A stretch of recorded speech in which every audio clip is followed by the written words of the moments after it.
Hey everyone, welcome back to the Accidental CEO podcast.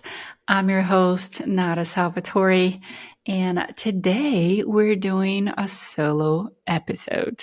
I fought it for as long as I could, guys. My editor said I needed to do it. My coaches said I needed to do it. And I'm just not a big fan of talking here by myself, but we're going to make it happen today because we need to share some important information. I want to share something that has been in my heart for a long time and something that I do work with my coaching clients very, very often. So here it comes, my first solo episode since the first episode of this podcast where I shared my journey from how we got here with you guys. So if you haven't listened to that one, definitely go back and take a listen so you can understand a little bit more of where I'm coming from and all the things you need to know about me. So today, we're going to dive into all things entrepreneurship, mindset, and specifically talking about work-life integration today. So today we're going to bust open a topic that I think weighs heavily on a lot of us. I'm talking about the idea of work-life balance. More specifically, why it doesn't actually exist, and the way you have been led to believe it does, and why we need to stop beating ourselves up about it. If you ever try to balance your personal life and your work life and it felt like you were failing, or if you've experienced that guilt of being a parent, running a business, and feeling like you're constantly letting one side down, you are in the right place. Today, we're going to talk about why that pressure to achieve balance is not only unrealistic, but also damaging. We are going to explore some shifting from balance to work-life integration, which can transform your life, your relationships, and even your business. I'm very, very excited for this solo conversation between me and you, just between me and you. So stick with me because I'm going to share some real life examples, both from my own journey and some from my clients. And we'll get into that deep stuff, like why we should stop feeling guilty about working hard in front of our kids and how to turn that guilt into a learning opportunity. Sounds good? All right. Let's get into it. So let's talk about this idea of work-life balance. It's been sold to us as the holy grail of happiness, that image of perfect balance. It's, one side, you balance your personal and your work life in two even scales where everything is harmonious and balanced and without conflict. But like me, you're probably wondering, is that even possible? Is that even a thing? And here's the reality. Life doesn't work that way.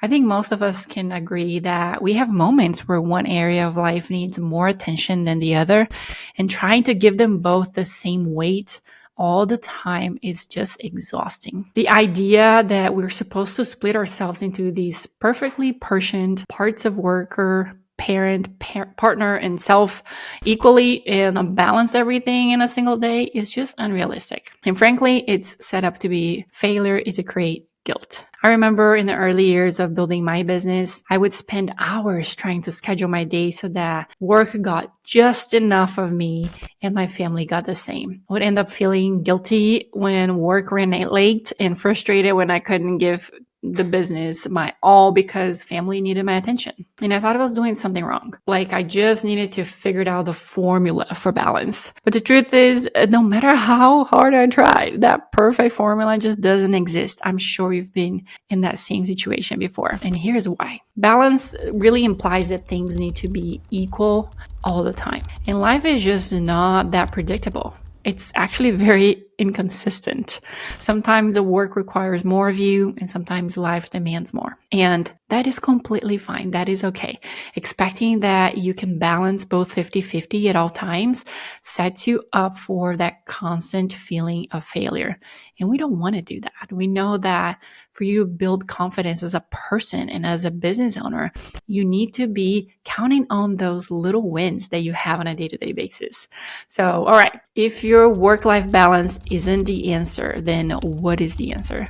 There's more to work-life integration, and that's where it comes in. I want to be really clear about what that means because it's a subtle shift, but it's a very powerful one that if you adopt and you really start living by it, it will make a huge difference for you as it did for me. I'm 100% sure. Instead of seeing work and life as two separate boxes that you need to be balanced and equally distributed into, work-life integration is more about blending them in a way that feels natural. Think more of like a flow where work and personal life coexist, and they might overlap at times, but that's completely fine. In fact, it can be better than okay. It can be healthier and more fulfilling way to live your life. For example, there has been some countless times where I've had to take business calls while doing some school pickups or even brainstorm business ideas while cooking dinner. At first, I felt guilty about it. I'm not going to lie. Like I was failing at both. I wanted to give them my full attention, but it just wasn't happening. But then I realized something. Life and work don't have to be separate. They don't have to be competing with each other at the same time. They can coexist. And when I embraced that, I stopped feeling like I had to clock out of being a business owner and to be a mom and vice versa. That integration, this fluidity, the movement made me a better parent and a better business owner at the end of the day. Integration is more about flexibility. It's recognizing that sometimes work will take priority and sometimes life will. It's about allowing both to exist in harmony instead of creating unnecessary stress by trying to balance them all at the same time. Now, I want to talk about something that I know weighs heavily on a lot of parents. This constant guilt we feel when we're running a business. Is that little voice on the back of your head that says, you're not spending enough time with your kids. You're working too much. You're not doing enough for them. That sounds familiar? I've had that in my head, only with an accent. I bet yours doesn't have it. So I've been there. And I know that for parents who are also entrepreneurs, this guilt is very real. I hear that from my clients all the time. I have to work through it with them. It's definitely one of those beliefs that we all have as parents and as business owners that we need to reframe it in our minds. We worry that by focusing on our business, we are somehow failing our kids. But here's the truth. That guilt is not helping anybody. In fact, it's very often based on some outdated idea that work and family should never overlap and that you're either 100% on as a parent or 100% on in your business. But life, again, doesn't just work that way. It's not as black and white. It's not as separate and divided as we would like to paint. So here's something to consider. Your kids are learning from you. They're watching you build something. They're seeing you chase your dreams, work hard, and create life that you are proud of. So why is that not a great thing? That's an incredible lesson that you're teaching your kids. When my kids see me working, they don't see a mom who's too busy for them. They see a mom who is passionate and driven and dedicated. I hear them brag about how their mom is a CEO of 7 companies, and they're very excited about having their own business one day. We have these conversations all the time. They're learning about responsibility, time management, what it means to go after what you really want.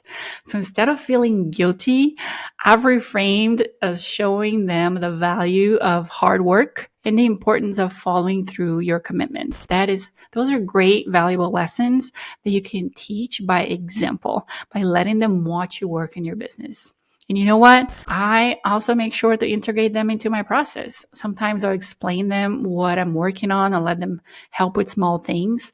This shows them that work isn't far off thing that takes me away from them. It's part of our lives. It's how we as a family are able to enjoy the things that we do.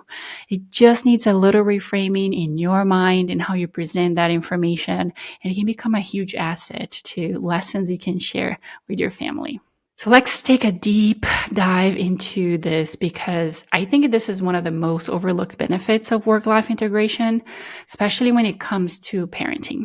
By letting your kids see you work, You're teaching them valuable lessons that they might not get themselves. They're not going to get it elsewhere. It's not going to happen at school. And these lessons go far beyond just learning about business itself. So here's lesson number one of the things they can learn from watching you. Hard work and commitment, it's a big one.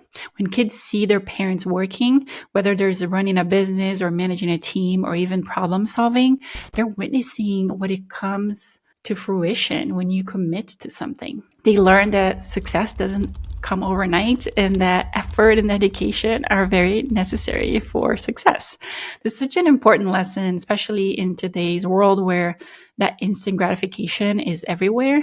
You're showing them that good things take time and take effort. What an amazing place to be in, to be able to teach that to your kids through the work that you do. Lesson number 2.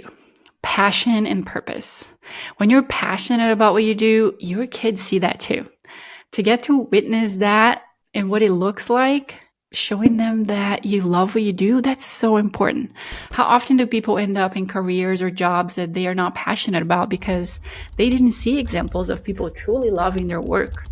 By integrating your kids into your entrepreneurial life, you're showing them that it's possible to build a career around your passions. I have a friend that talks about it very often, how he thought that he would never want a job when he grew up because he saw his parents being miserable every day when they got home from work. That is not what you want to be showing your kids. Lesson number 3, balance is a myth. Flexibility is key. Here's a fun one.